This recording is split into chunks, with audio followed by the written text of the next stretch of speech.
ಹೊರತುಪಡಿಸಿ ರಾಜಕೀಯದ ಕೂಡ ಒಂದಷ್ಟು ಚರ್ಚೆ ಆಗ್ತಾ ಇದೆ. ಅಂದ್ರೆ ಈಗ ಸೆಪ್ಟೆಂಬರ್ ಕ್ರಾಂತಿ ವಿಚಾರವಾಗಿ ರಾಜೇಂದ್ರ ಅವರು ಕೂಡ ಒಂದು ಹೇಳಿಕೆಯನ್ನು ಕೊಟ್ಟಿದ್ದಾರೆ. ಅಂದ್ರೆ ಬಾಲಕೃಷ್ಣ ಅವರ ಟೀಮೇ ಬಿಜೆಪಿಗೆ ಹೋಗುತ್ತೆ, ಸಿಎಂ ಆದ್ರೆ ಅವರ ಒಂದು ಟೀಮೇ ಬಿಜೆಪಿಗೆ ಹೋಗುತ್ತೆ ಅಂತ.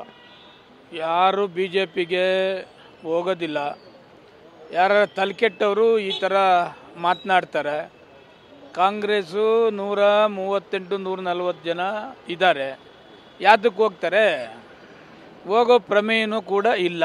ಸುಮ್ಮನೆ ಇವ್ರು ಯಾರು ಕೆಲಸಕ್ಕೆ ಬಾರದೇ ಇರೋರು ಕೆಸರಾಡ್ಕೊಂಡು ಮಾಡಿಕೊಂಡು ಮಾಡ್ತಾ ಇದ್ದಾರೆ. ಯಾರು ಕೂಡ ಭಾರತೀಯ ಜನತಾ ಪಕ್ಷಕ್ಕೆ ಹೋಗೋದಿಲ್ಲ ನನಗಿರೋ ಮಾಹಿತಿಯಲ್ಲಿ.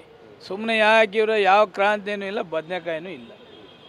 ಈಗ ಸದನದಲ್ಲಿ ಡಿ ಕೆ ಶಿವಕುಮಾರ್ ಅವರು RSS ಗೀತೆಯನ್ನು ಆಡ್ತಾರೆ. ಇದಾದ್ಮೇಲೆ ಕೂಡ ಒಂದಷ್ಟು ಬೆಳವಣಿಗೆ ಆಗ್ತಾ ಹೋಗ್ತಾ ಇದೆ. ಅವರೇ ಕೂಡ ಬಿಜೆಪಿಗವರೇ ಸಿಎಂ ಆಗಬಹುದು ಅನ್ನೋದಿದೆ. ಪರೋಕ್ಷವಾಗಿ ಕೂಡ ರಾಜೇಂದ್ರ ಕೂಡ ನನ್ನ ಹೇಳಿಕೆ ಕೊಟ್ಟಿದ್ದಾರೆ. ನೋಡಿ, ಸನ್ಮಾನ್ಯ ಡಿ ಕೆ ಶಿವಕುಮಾರ್ ಅವರು ಕಾಂಗ್ರೆಸ್ ಪಕ್ಷದ ಅಧ್ಯಕ್ಷರು ಕೂಡ, ಉಪಮುಖ್ಯಮಂತ್ರಿ ಕೂಡ.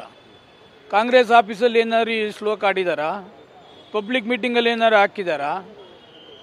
ಅಸೆಂಬ್ಲಿಲಿ ಸಬ್ಜೆಕ್ಟ್ ಬಂದಂಥ ಸಮಯದಲ್ಲಿ ಅವ್ರ RSS ಚಡ್ಡಿ ಅದು ಇದು ಅಂತ ವಿರೋಧ ಪಕ್ಷ ನಾಯಕರು ಹೇಳಿದಂಥ ಸಂದರ್ಭದಲ್ಲಿ ನಿಮಗೆಷ್ಟು ನಾಲೆಡ್ಜ್ ಇದೆಯೋ ಚಡ್ಡಿ ಬಗ್ಗೆ, ಸಂಘದ ಬಗ್ಗೆ, ಅಷ್ಟೇ ನಾಲೆಡ್ಜು ಕೂಡ ನನಗೂ ಇದೆ ಅಂತಕ್ಕಂಥದ್ದನ್ನು ಉಪಮುಖ್ಯಮಂತ್ರಿಗಳು ಆಯಾ ಸಂದರ್ಭಕ್ಕೆ ಅದನ್ನ ಹೇಳಿದ್ದಾರೆ. ಕೆಲವರು ಮೂರ್ಖರು ಅದನ್ನೇ ಇಟ್ಕೊಂಡು ಶಿವಕುಮಾರ್ RSS ಆಡ್ಬಿಟ್ರು, ಅದಾಡ್ಬಿಟ್ರು, ಇದಾಡ್ಬಿಟ್ರು ಅಂತೇಳಿ ಯಾರು ಹೇಳ್ತಾರಲ್ಲ ಇವರೆಲ್ಲ ತಲೆಕೆಟ್ಟವರು. ಕಾಂಗ್ರೆಸ್ ಆಫೀಸಲ್ಲಿ RSS ಶ್ಲೋಕ ಹೇಳಿದರೆ ಇವ್ರು ಕೇಳಬೇಕಾಗಿತ್ತು.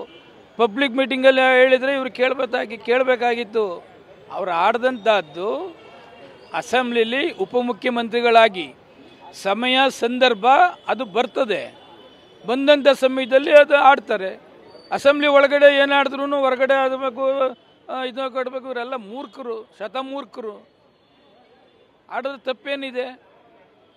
ಕಾಂಗ್ರೆಸ್ ಕಚೇರಿಲಿ ಆಡಿದರೆ ಕೇಳಬೇಕಾಗಿತ್ತು.